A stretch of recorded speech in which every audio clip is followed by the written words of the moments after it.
Hey guys, Noel here, and it is Saturday night, at least for another 11 minutes, and while we have a little bit of free time on our hands, I thought it would be fun to do a live stream for the Noel ComiX YouTube channel. Obviously it's almost midnight, so I kind of want to, not spend horribly long online.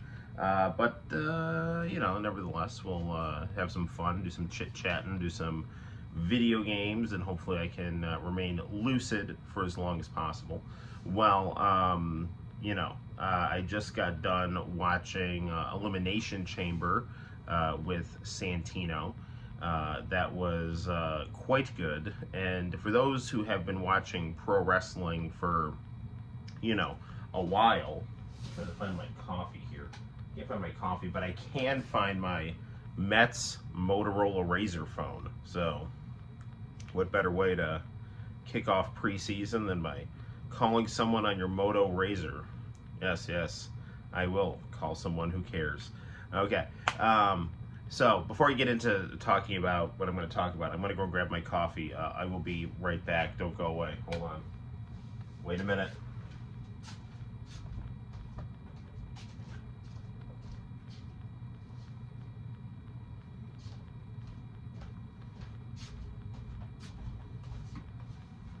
Okay, we're back.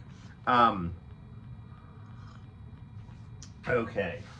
Let me get my other thing over here. Okay, here we go. Sorry, I'm looking for my Gran Turismo coaster right here. So, all right, let's talk. So, John, how the heck are you, my friend? So for those of us who have watched professional wrestling for a long time, there has, back in the, I'd say probably about 2004, 2005 time period, John Cena, he came in as like a bad guy character, kind of like a funny Vanilla Ice M&M type character, got popular with how funny he was. They turned him into G.I. Joe, and, after about, maybe about a year's worth of that got stale and people started consistently booing him. And then, unlike the normal thing to do, which would be to turn the guy who's getting booed into a bad guy, they just kept him into a good guy, and he became increasingly popular but increasingly divisive. And fans just eventually realized like he's never going to turn heel, and they just took it for that. But then, all of a sudden, Arrow, how the hell are you, brother? Glad you're here. All of a sudden, after, years of making movies and doing McDonald's commercials, John Cena decided to come back to wrestling. And I thought to myself, it'd be kind of good if for his last big run, when he's still got some gas left in the tank, to finally do a John Cena heel turn. Because they teased it a little bit, and I guess they even had something in the works, but it just never really materialized creatively. So tonight at Elimination Chamber, they were doing this story, which is very, very weird, where The Rock wanted to buy the soul of Cody Rhodes, or I don't know what the hell was going on. And I was thinking to myself, wouldn't it be interesting if it was Cena that sold his soul? And so I'm sitting there, and John Cena wins the Elimination Chamber. Thankfully, CM Punk didn't win, because I find CM Punk annoying, although they went so overboard protecting him. But I guess it's just a way to, make him not feel bad that he's not getting the main event spot in WrestleMania, even though he just constantly is saying how he deserves it or whatever. John Cena just keeps hanging around the ring when The Rock comes out with Travis Scott for some reason. And I'm thinking to myself, is Cody going to turn heel? Why is he still here? I mean, it looks weird that he's still here. Maybe he's just hanging out to hang out. Sure enough, when Cody rejects The Rock's offer, Cena looks at Rock with these dead eyes. And The Rock does this very cool throat slit motion, and kind of I didn't see if they took the camera off, but he did a chef's kiss or something like that.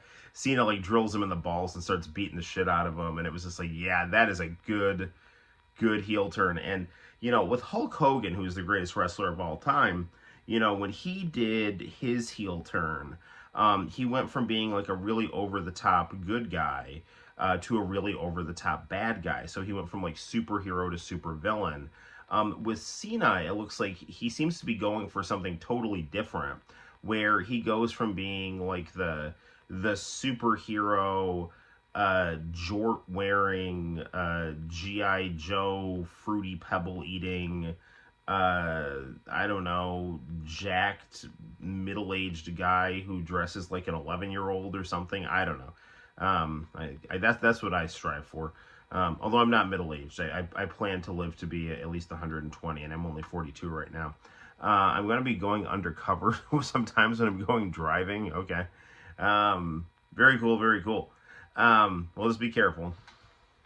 So, so John Cena's a heel now, and he looked very dead-eyed and sinister, and it was just a very cool beatdown. Now, the one thing that I don't really understand that John Cena is doing aesthetically, unless he's trying to incorporate this as part of his heel run, is he has this like really weird.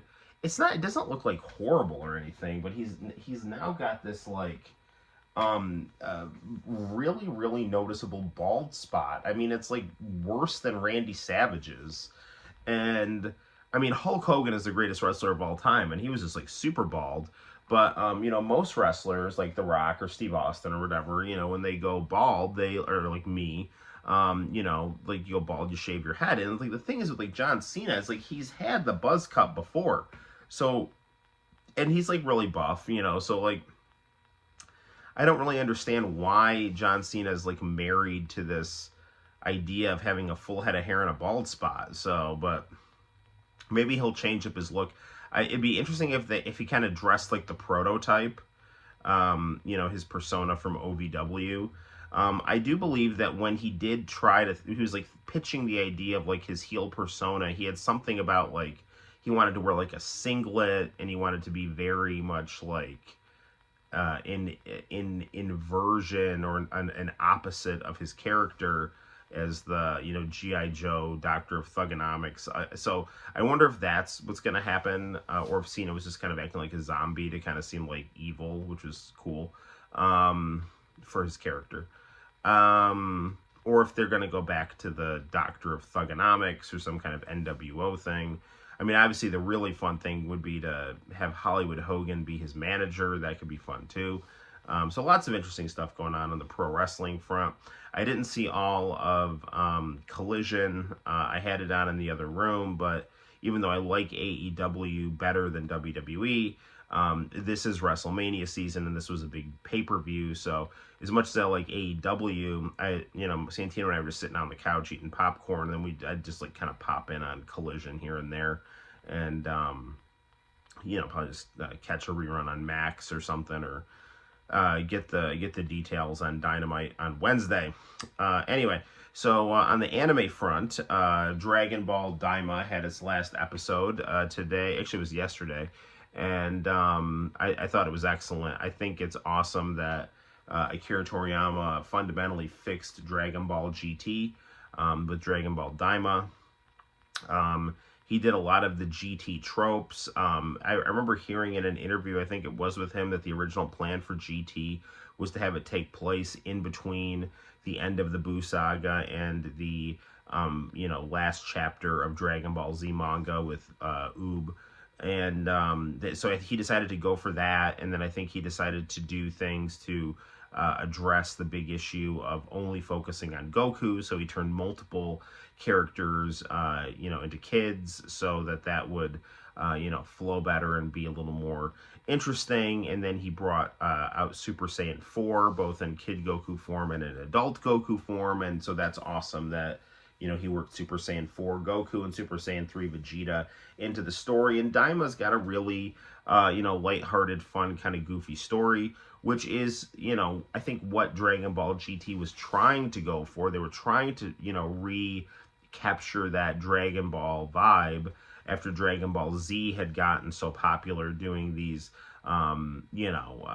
crazy fighting manga, story arcs, you go to Planet Namek and you fight Frieza, you do kind of a pseudo Terminator storyline with Trunks. You fight Cell in the Cell games. Everything. It was very much like martial arts movie Power Ranger trope kind of stuff, which I thought was like fantastic. But it's like notably different than like the Dragon Ball vibe, which was, like the journey, because Dragon Ball is based on the Journey West, at least in terms of some of its ideas and some of its directions and whatnot. So there we go. Oh, it's almost 12. So I guess politics chat time, and I'll preface what I'm going to say with, I know I have the privilege of knowing a lot of Ukrainian students and a lot of Ukrainian people in Cortland, and they're all awesome, and I have nothing but respect for them, and I want what's best for them, their country, and their dignity. And I just, the politics of that region is much more complicated than gets described in this kind of crude, disgusting caricature of our mass media. So I'm just going to try to say everything I try to say is, I have nothing but high opinions of the Ukrainians in Cortland that I've taught and met. I think they're awesome people. But the war that's happening in Ukraine has been wildly mischaracterized for over a decade. Some people don't even think there was a war before 2022, which is when Russia, formally invaded the country, which was, I think, a very, very wrong thing to do. But recently, is talking about pro wrestling is our political sphere becomes increasingly indistinguishable from professional wrestling. With Trump being a WWE Hall of Famer, and our capitalist society being driven on spectacle, and pro wrestling is nothing but spectacle in symbols and images that are supposed to be, code for aspirations and interests of the viewers. There's some really great monologues by Jeffrey Sachs, and if you can go find some older interviews with Stephen F. Cohen in 2014 when the overthrow of Viktor Yanukovych happened. I listened to a lot of Stephen F. Cohen. I have a minor in Soviet history and Russian history, so I studied that a lot and was very interested in it, and still am interested in it, because I find Marxism to be very interesting and somewhat, and in a lot of ways powerful, even though there's a lot of problems with it in terms of, it's kind of over ideological. It's overly ideological, and it isn't malleable enough sometimes. But good. I think a good interpretation of Marx can do those things. But Marx himself is also a deeply flawed person. But what I find interesting about it is that the Soviet experiment was trying to put his ideas into practice with varying degrees of results. Some obviously the ones that we know here are horrendous. But there's also other stuff that was not horrendous as well. Anyway. I followed a lot of Stephen F. Cohen, and Jeffrey Sachs is another guy who he was an advisor to Gorbachev, and they do very good explanations of how the hell did this happen, because what gets presented in the American media is that, Putin's Hitler, and he's on the march, and,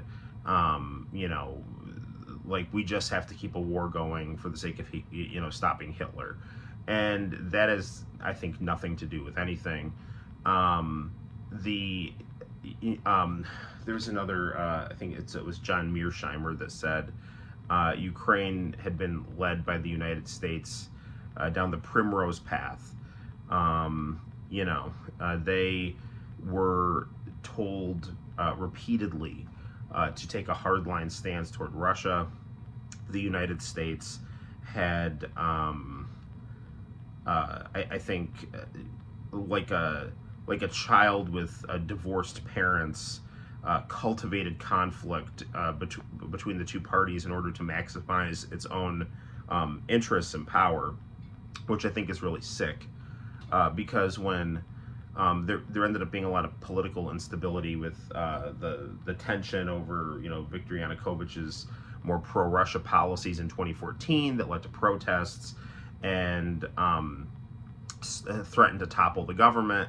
And rather than the United States doing something like calling for calm and diplomacy or new elections or something like that, the United States just full-throatedly endorsed the the overthrow, in some cases violent overthrow of the democratically elected head of the state, which obviously was popular with the more Russian components of the country, and it led to a civil war that the United States did nothing but fuel, which then led ultimately to Russia invading the country.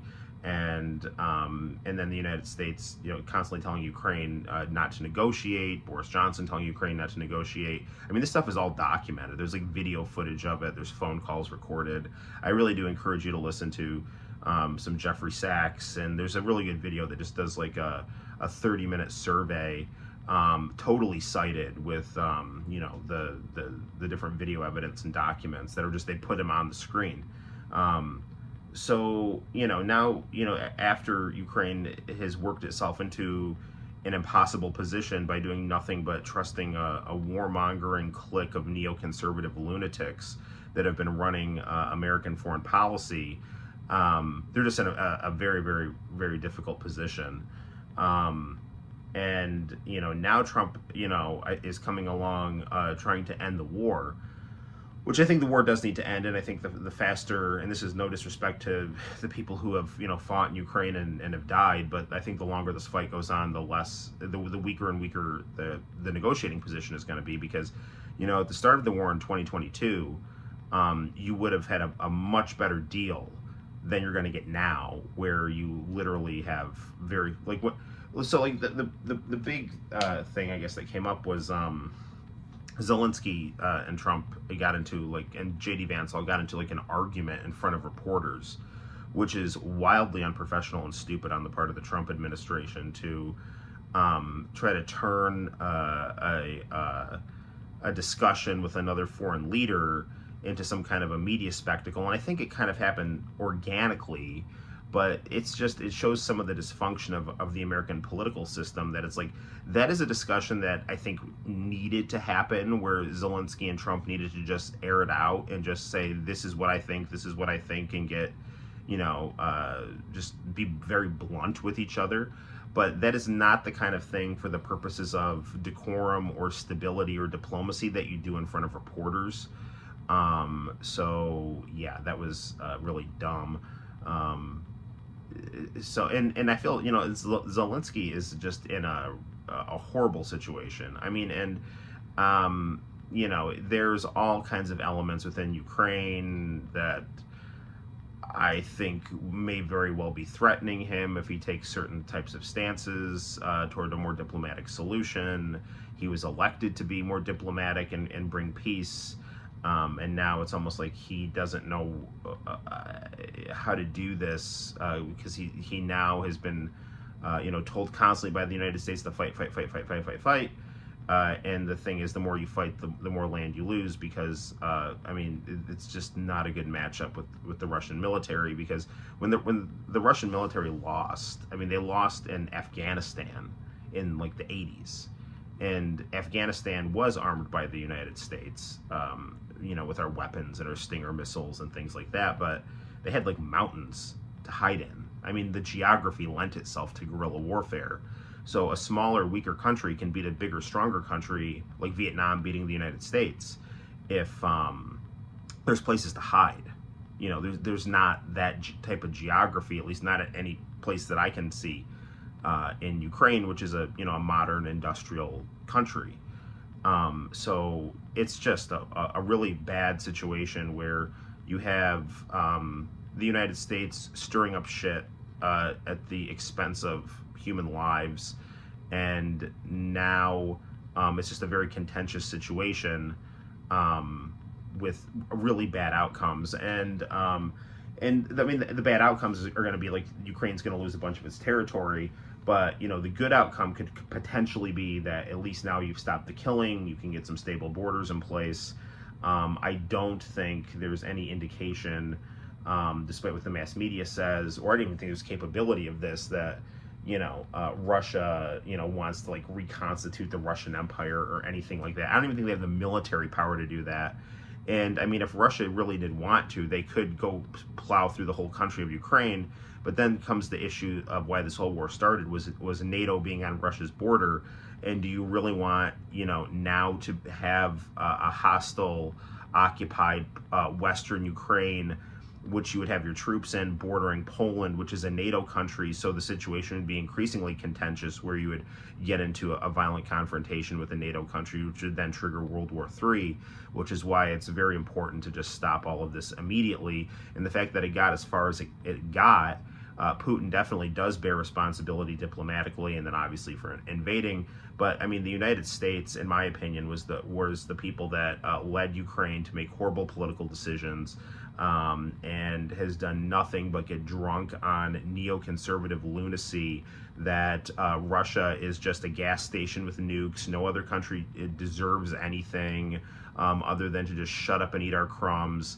And, it's our job to basically conquer any potential geopolitical rivals before the 21st century gets rolling, and the human cost be damned, because America could just get its businesses into those countries to go rebuild the ones that we blew up. It's the most cynical, disgusting form of imperialism, and it needs to be stopped. And to the extent that Trump can do something to stop that, I think that's good. But I think he also needs to be mindful of not only the people that he's governing over, who, I'd say about 45% of are hysterically opposed to him. He also needs to be just mindful of how he deals with people on a global stage, because his real estate dealer mentality is, get the people I work for to knuckle under and do what I say, and then cut deals with the other tough real estate dudes around the world.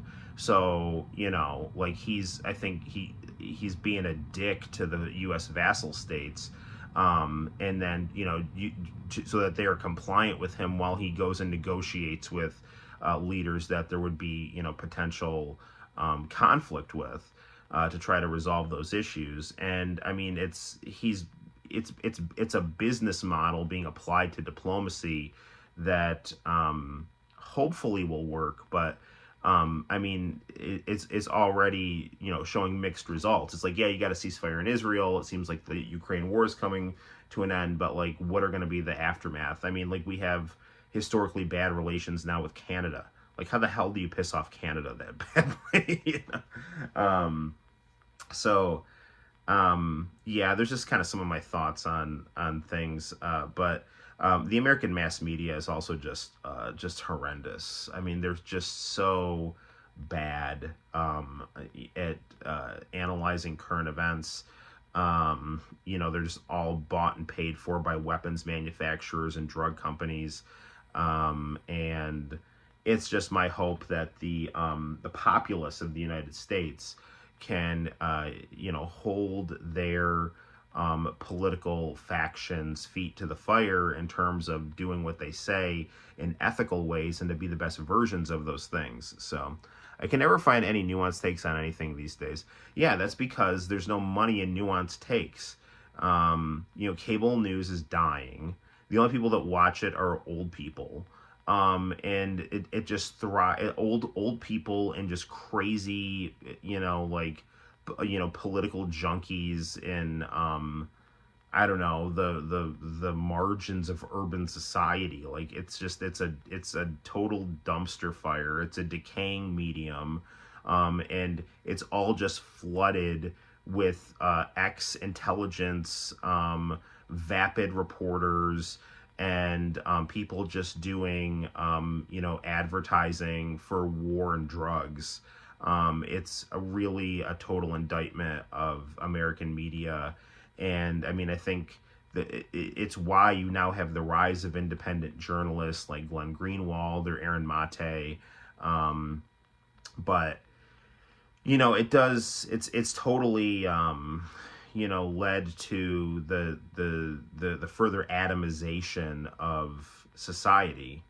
Out of everything I've heard regarding this particular current event, you deliver a much more genuine viewpoint that unsurprisingly doesn't sound ridiculously grating to the ears. Well, yeah, and the thing is like people are uninformed. They're never going to be informed because it's not that they're dumb. It's just that like if you watch cable news, it just lies to you all the time. It feeds your hysteria. I love my mom. She's out of her mind when it comes to politics. Like I can't, nor do I want to talk to her about things because she has become totally radicalized by cable news in a lot of ways. And I just, it's just, and the thing is too, it's like, you don't even, it's not even that people need to agree with each other. I don't even think people should agree with each other because you don't want to have a monolithic point of view, but you do need to understand what the other side believes and why they believe it. And then in doing that, get a dialogue going so that you can find common ground and build on that common ground. But I suspect that should be expected, but I suppose that should be expected from a history teacher. The best part about history is being able to see as best as you can the event from different angles. So history is both subjective and objective. The objective thing is the event. Like a rock, there's a big rock in the middle of the road. That's the event. But everyone sees different angles of the rock from their window. And, different things go on in each house. So that affects like the biases of how you see the rock and where and how. And so like there's just different angles and ways that people see that one thing. And if you can kind of just and you have your own and you want to make sure your own is as objective as possible, but you need to kind of understand why other people are seeing things from different angles. And that doesn't mean that all those viewpoints are right, but you just have to at least understand them. Like I used the movie Bloodsport as kind of a model. Because there were so many different styles of martial arts in that movie, and they all had value. And that made the event that transpired interesting. I was thinking of Enter the Dragon, where this one guy goes to Bruce Lee. So what's your style? And I find that interesting in looking at other people's worldviews. We've cut cable for a while here, but my dad's algorithm feed has been feeding him so many ridiculous takes with clickbait and pitiful attempts at eye-catching thumbnails. Yeah, it's bullshit. Did I miss something? Hey, Akame, we're just talking about current events. I gave my thoughts on the failure of U.S. policy, the need for diplomacy in Ukraine, the pros and cons of the Trump administration, briefly, some of his diplomatic failures, but also some of the, at least short-term successes and trying to stop some wars. But, and then also just the morbid husk of American cable media and how it just radicalizes old people, basically. But the thing is, it's like, it's important that people are, it's important to have media voices that analyze things from different angles. So even like the really bullshit cartoon cable news points of views should be heard. I mean, I'm not even saying to watch it, but it's like, it's almost like you can't avoid it, So it's like, be aware of what they're saying, and then try to find, independent journalists with alternative viewpoints and see like what stacks up better. And then I also recommend like read a lot of Noam Chomsky, so you can just kind of, and also study like there's a really good YouTube video on structuralism by this guy named Louis Marcos, and it's actually one of my videos. I uploaded it on my channel, and it really is helpful to help you analyze things vertically and horizontally, in terms of just how power relations stack vertically and how things progress horizontally with either continuity or change. So I think, you know, having some good philosophical foundations, and also just, I mean, honestly, just read the Gospels too. Like, you know, it's Jesus is really good at speaking truth to power and pointing out hypocritical bullshit. And yeah, so those would be my advices to try to navigate things. But yeah, having a nuanced, balanced, informed perspective that gives context to things is, I think, super important. And I think it's also just lacking because I think our political leadership is unimpressive. I think our journalists are unimpressive, and I think they're so power hungry and overworked that they just don't even have time to think or even care to think. Like, I don't even know, or beyond their own ego, you know. So I don't know. It's his account that's connected to the TV, so I see it all the time. Nah, he's just talking. So cool. Akame, I don't know if you watch any wrestling. John Cena turned into a bad guy tonight, so that was really cool. You know, and him and The Rock are both actors, so they're villainous personas. I'm really looking forward to seeing how they play off each other. Yeah. I back to video games here. If you have been watching the channel, you'll know I just beat Cosmic Fantasy 1. We did a review of that. It was really good. A lot of grinding. I've started Phantasy Star 2. I found on Etsy a while back. It's called like Phantasy Star 2 Easy Mode. I guess someone did a fan hack and they put it in a cartridge for the Sega Genesis that speeds up the walking and the leveling, which is really cool. But I'm a little lost on that. So, and I also just heard one of my all-time favorite YouTubers, and I'm privileged enough that he comments on my videos sometimes. I've chatted with him on Facebook Messenger. His name is GTV. He goes by Guyjillionaire sometimes. He just uploaded a really good video on the release of Cosmic Fantasy 3 and 4 for the Switch. They came out with a new collection. So I'm thinking about maybe pausing Phantasy Star 2. But here's the deal in playing Cosmic Fantasy 2 before I play 3 and 4. But I've already beaten Cosmic Fantasy 2. I beat it on the working designs. I actually have the disc of that. So I don't know if I want to table I don't know if I want to table one Japanese space opera RPG for another. I don't know if I want to table Phantasy Star 2 for Cosmic Fantasy 2. Cosmic Fantasy 2 is only 17 hours max, I think, and Phantasy Star 2 is like 30. And it's very easy to get lost in Phantasy Star 2. But I don't know, I've already started it, so I don't really know what to do. I'm thinking I'm leaning toward Cosmic Fantasy 2 just to check out the new translation of it, which is not going to be as funny as the Working Designs translation, but it will probably be more accurate to the Japanese, but with less personality. So, I don't know. Although, I don't know, I really hate starting an RPG and putting it down. Oh, you know, I think I showed you guys I have a little black and white TV now, and I've got the Famicom hooked up to it. It's a little portable TV, 7-inch. I've got it hooked up simultaneously to the little TV and the Toshiba flat screen. Cortland Reuse, which is where I get a lot of my vintage electronics and just generally like to hang out, find some cool stuff. Sadly, there was like roof damage there, and Cortland has been getting a lot of snow and ice. It snows, it rains, it melts, it freezes. It snows, it rains, it melts, it freezes. And so they've got, I guess they got a lot of water damage, and it's hurt a lot of their merchandise, which really sucks. I'm super happy I got that little black and white TV. Right on. Okay, so what do we play? It really is a toss-up. Or do I just want to play fighting games? I've gotten to play like no RPGs, but it's like the other thing too. It's like whenever I stream and play RPGs, I start falling asleep. Yeah,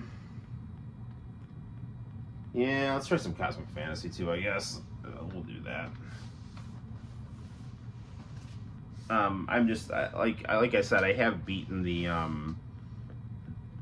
um, working designs version, but I have not. I haven't played the new one, so here we go. Turn on the TV here. Hold on.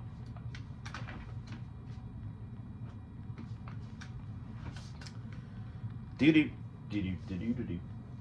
I have 2 pairs of Jordans coming in the mail, so I really like I like Jordan shoes and I like FUBU shoes.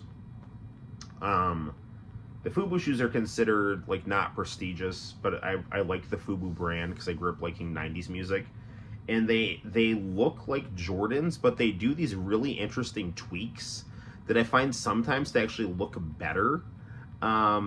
But I love the Jordan shoes. So I've got one I was able to get for like $24 because my stepsister gave me a $100 Walmart gift card. So I was able to get a pair of Jordans for like $24. And the other pair I was able to get, I found some Jordan 5s on Poshmark for like $70. And I had a pair of Jordan 5s when I was in high school.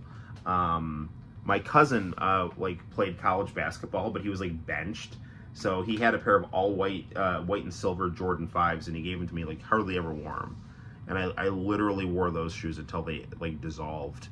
So when I saw shoes like those on Poshmark and I got my paycheck, I'm like, I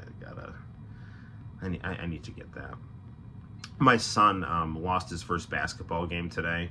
So I took him to my step-uncle's card shop, and I ended up buying him like a Justin Jefferson card that ended up being like $50. I'm happy I got that for him, but that card was way too expensive. So, hey, Noel. I don't know about you, but I have frozen footprints I can follow on the ice. Yes, I do have ice fossils around here. Alright, HDMI 2, you say, on my 50-inch screen with my money green leather sofa.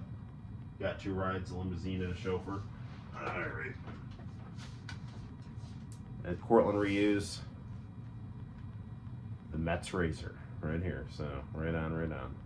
This works, too, but I can't get internet on it, and I don't have a phone plan for it, but it will power on. So, yeah. I am, like, all about the 2007 Mets Razor right here. So, hello, Moto. All right, let's move our camera here.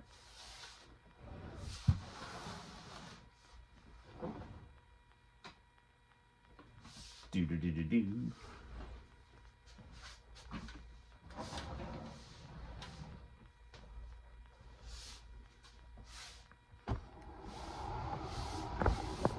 Steady.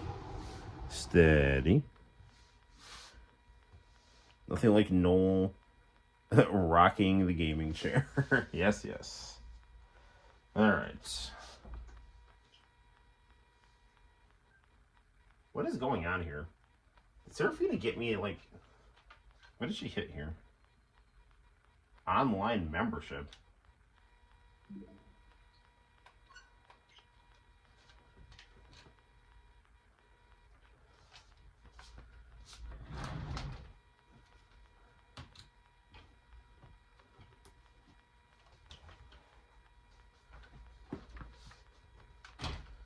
Okay, here we go.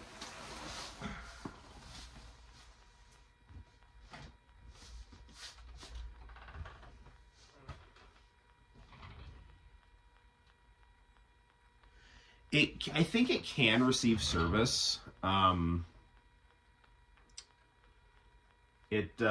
just have to set it up. It's a track phone.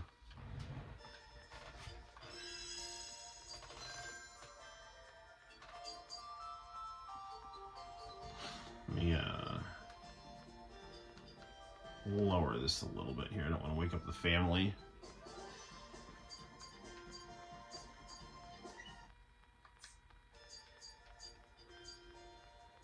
Alright, I think we're good. Let's start the game here. Okay, now, like I said, I actually have a review of this game, the Working Designs one. It's the second video on my playlist under the Cosmic Fantasy 1 review I just did. But I have not played this version, which is not localized at all, so it should be more accurate to the Japanese. So it should be interesting.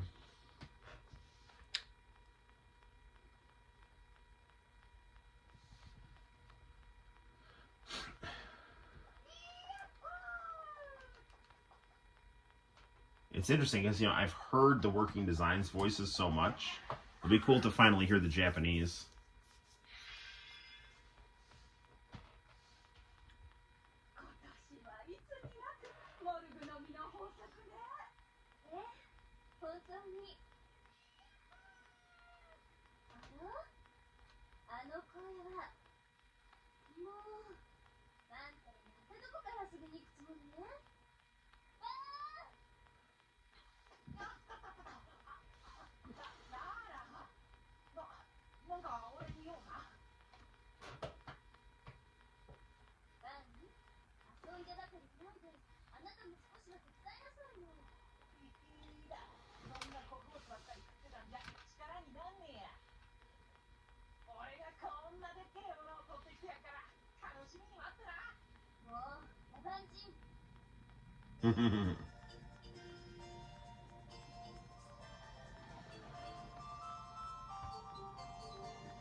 Alright, I think do they have the lyrical version of this here? Cosmic Fantasy always had like really cool Japanese music.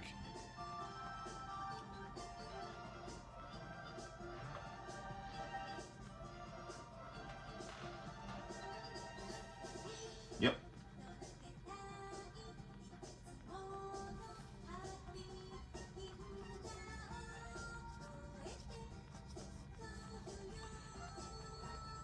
Alright, I do love this song, but I need to play the game here. Alright, I'm going to start a new game.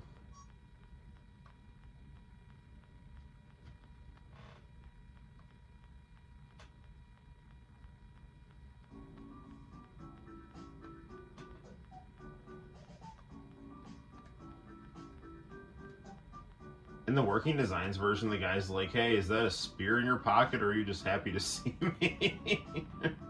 Hey,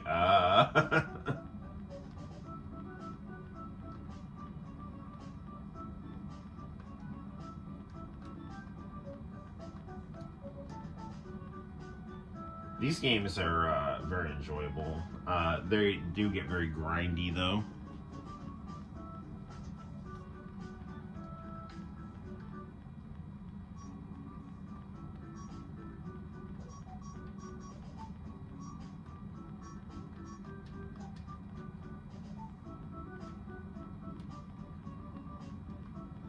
If you haven't already, I highly recommend checking out Guy Jillionaire's Cosmic Fantasy videos.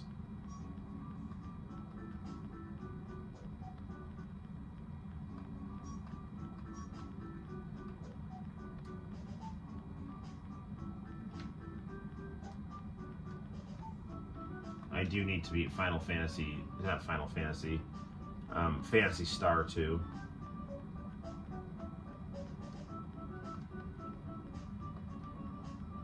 I really have a feeling I'm going to need a walkthrough for that, and this will be like a lot less time. I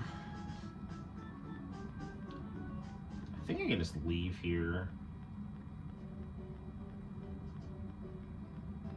Yeah, and then I go and look at the tree that we carved our name in here.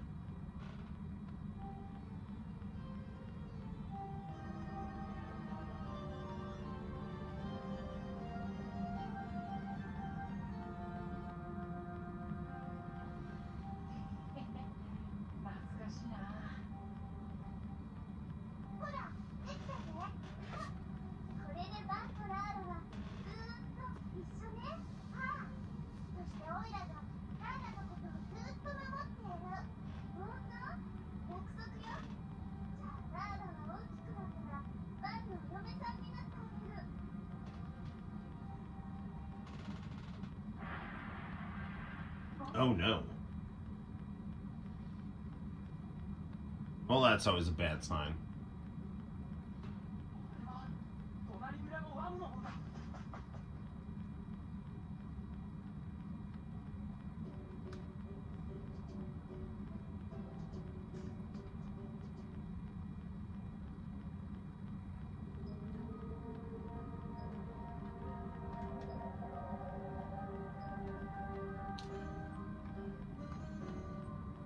Now in Cosmic Fantasy 1 on the Switch, they messed up in the fights and switched the monster name with your name for who's attacking. Not like stats or anything, but just like how they listed it. So I hope they fix that for 2 here.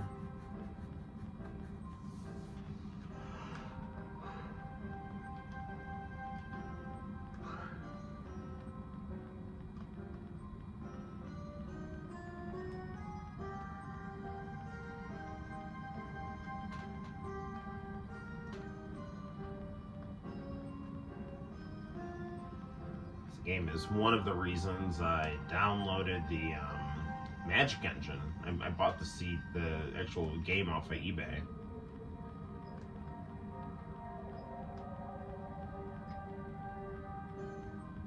In fact, I used to have it hanging up. Got a little sun faded, so I took it down.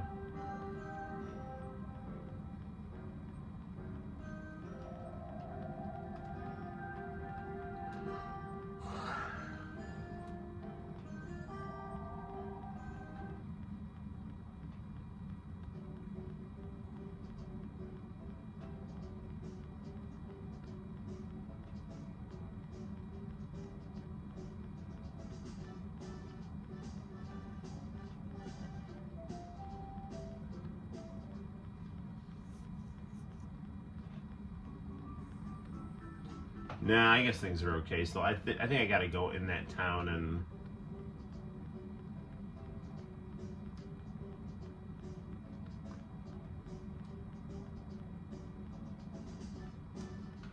I think there's something that like triggers an event.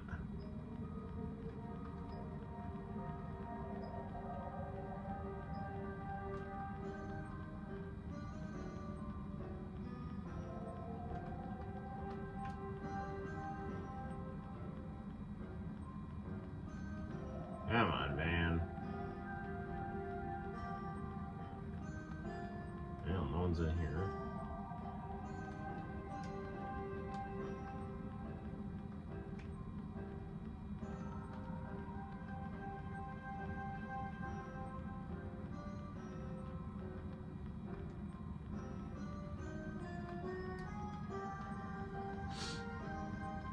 I really need to find a way to download Charles Barkley's Shut Up and Jam Gaiden. Everything I see about that game looks amazing.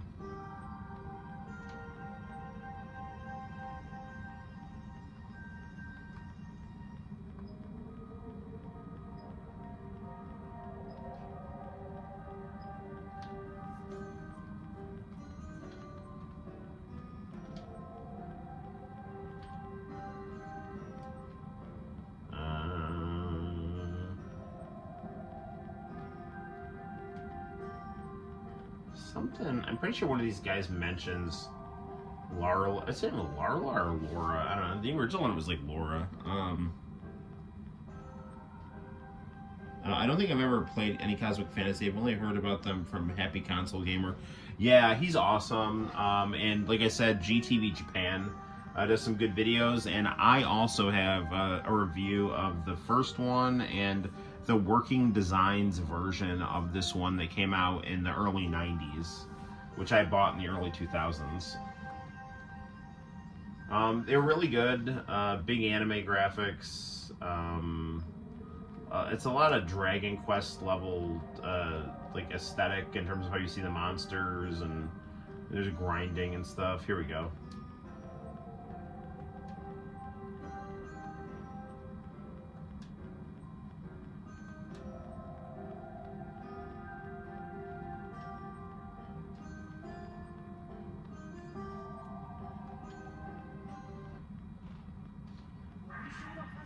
The other cool thing about Cosmic Fantasies is just the anime cutscenes and the acting and the character designs are just so good. And I love the colors, they're vibrant.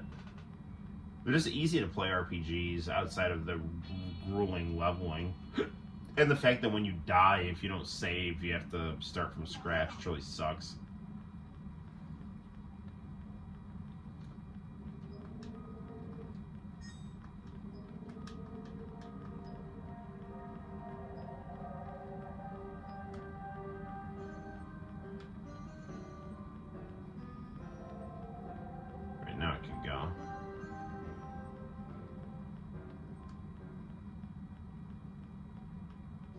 I start getting attacked too.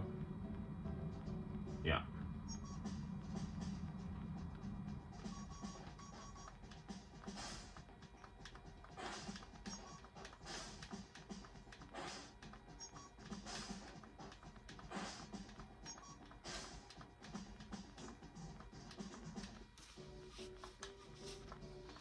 I guess there's no auto battle on this one here.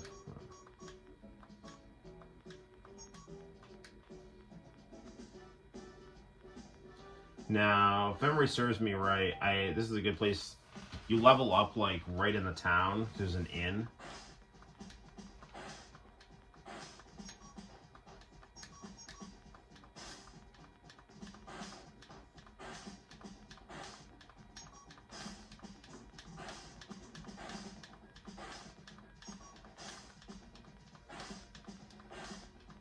I'm not sure if working design's jacked up to difficulty on the American version, which they always tended to do.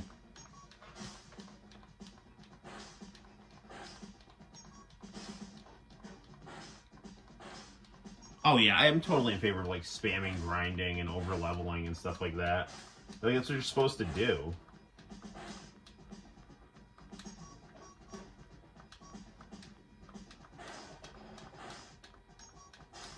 You just gotta be careful, like when you're grinding, to actually pay attention to what you're doing.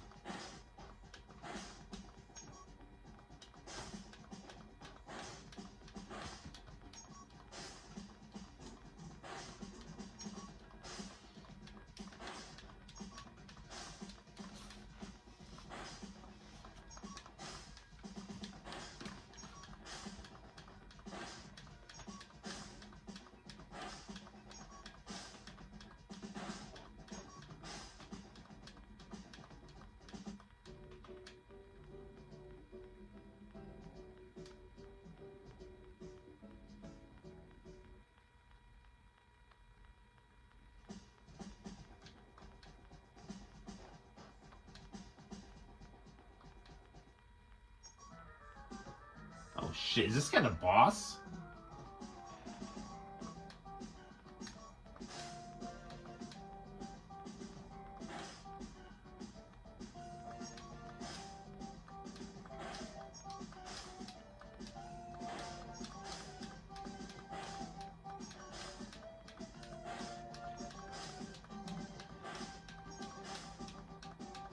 Yes.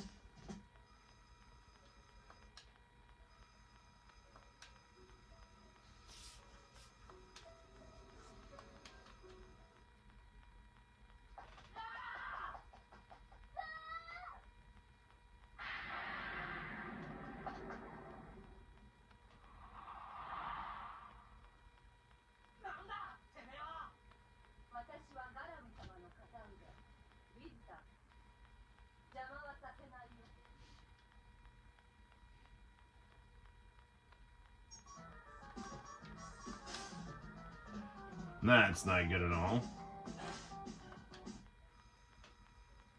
I hope I wasn't supposed to win that battle. Okay, good.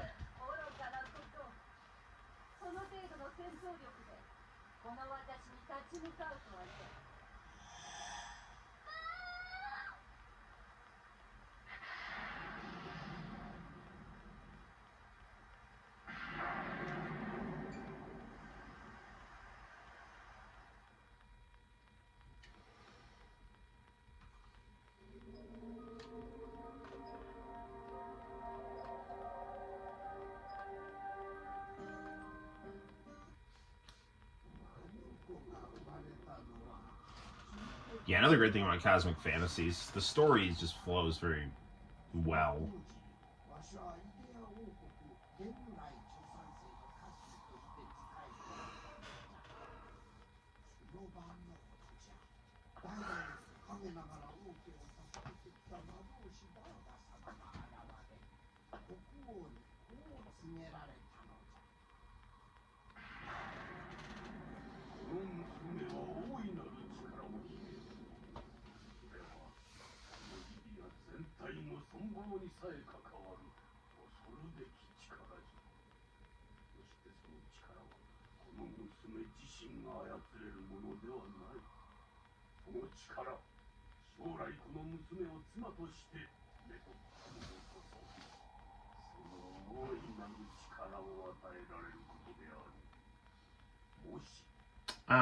As much as I like the working designs version, the voice acting in this is like good.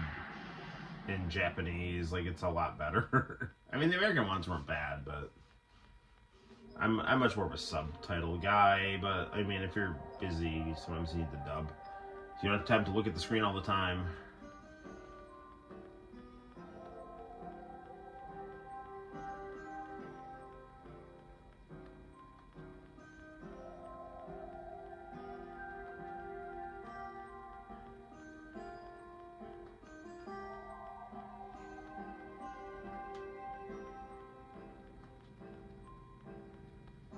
If I were younger, I'd go with you.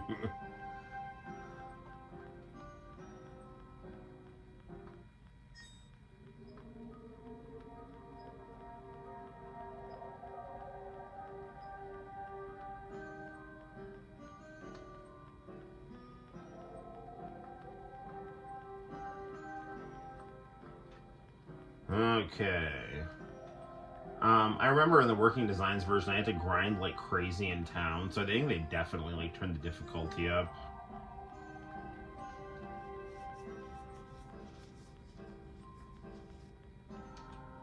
I'm gonna save at the end here.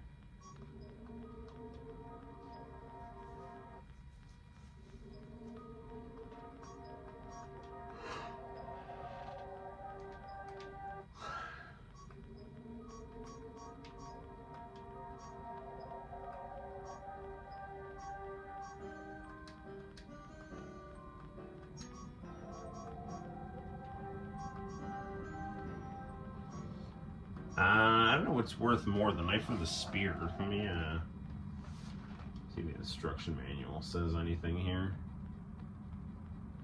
Man, look at this beautiful artwork here.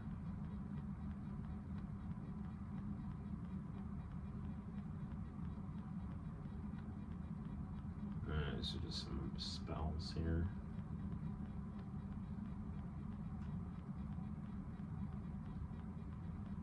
That's so pretty to look at. All right.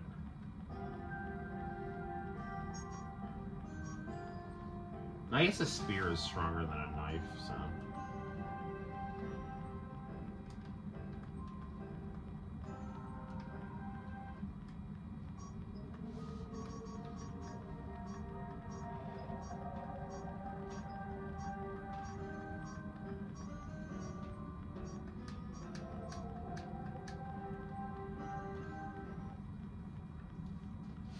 I should say it one more time.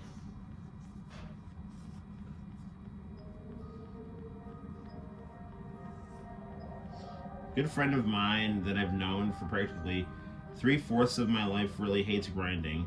Guy will always fight stuff at the right level, quote unquote. Yeah, I know. You want to get like over preparing is always good.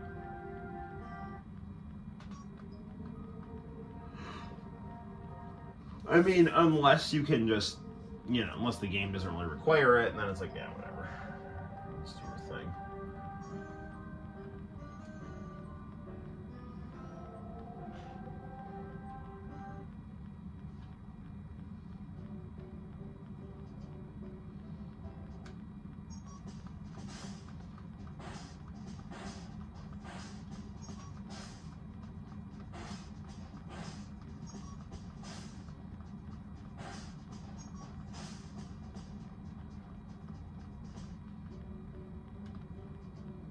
That's good. I was going to level up pretty quick here.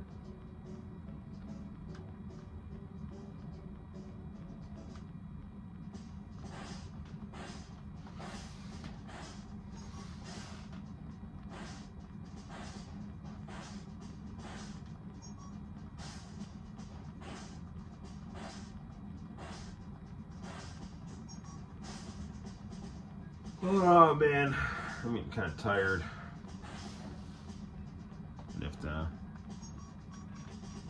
little shorter stream tonight.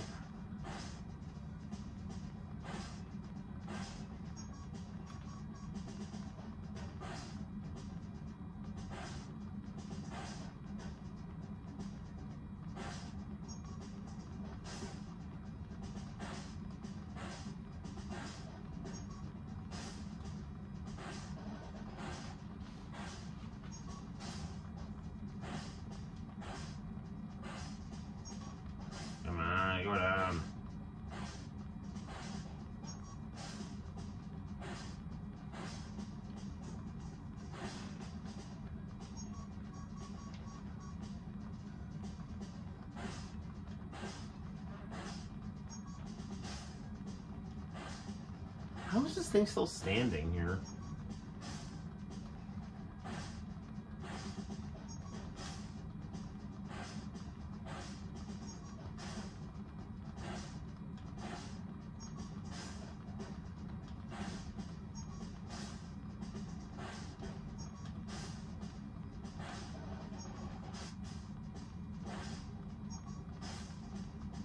These guys better give massive experience here.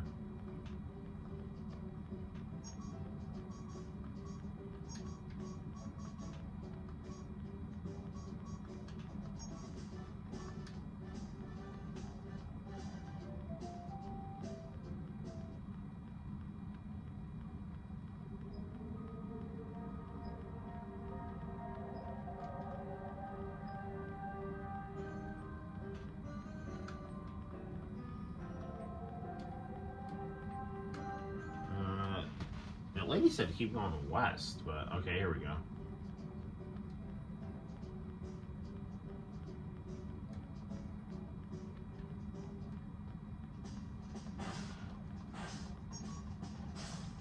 Like guys like that, instead of slime, they have a cube. John's having fun in the live stream. That's how it's done, my friend.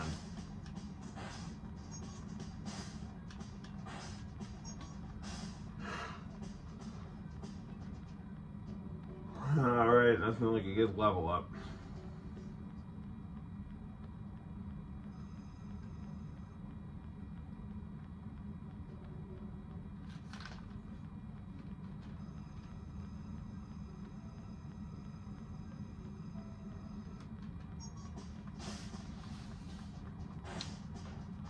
Now this slime's here like in Dragon Quest.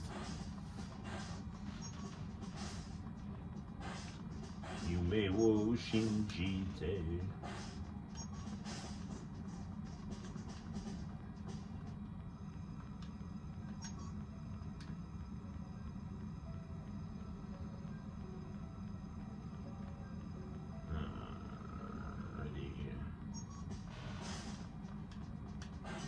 Yeah, I really don't feel like running helps you at all in this game either.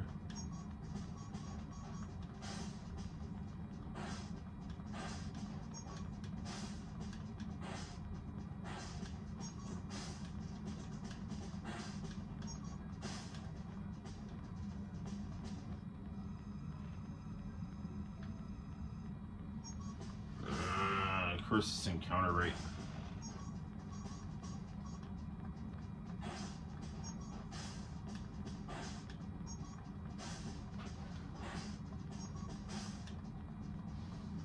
There we go.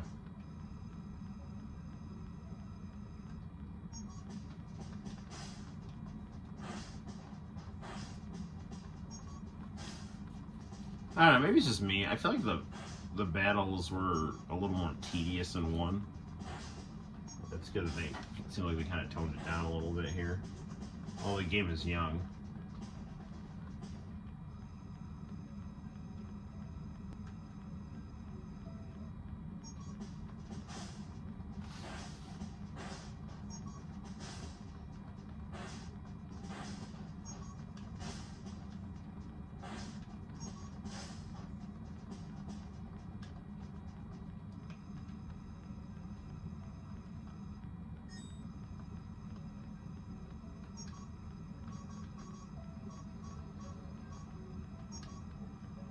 Yeah, we gotta use it.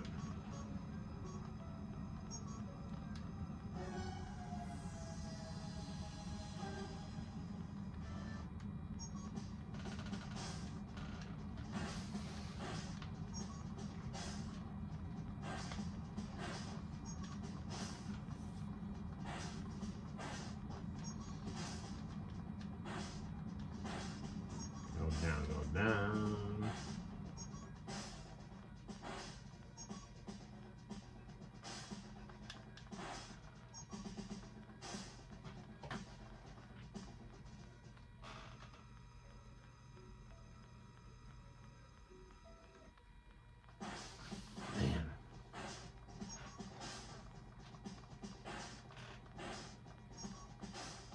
I do feel like the more you walked around in the first one, the quicker it was to get hit with random encounters.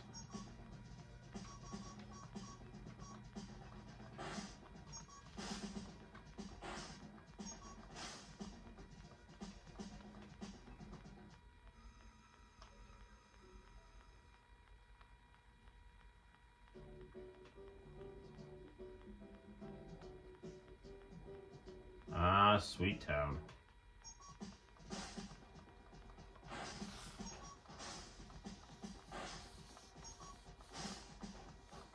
Yeah, this game is fun. I'm gonna be playing this for a bit here.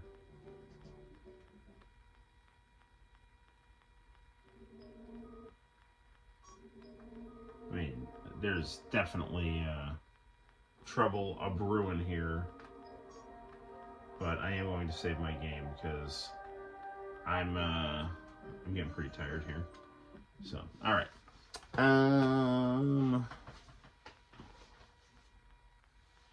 It is almost 1 o'clock in the a.m.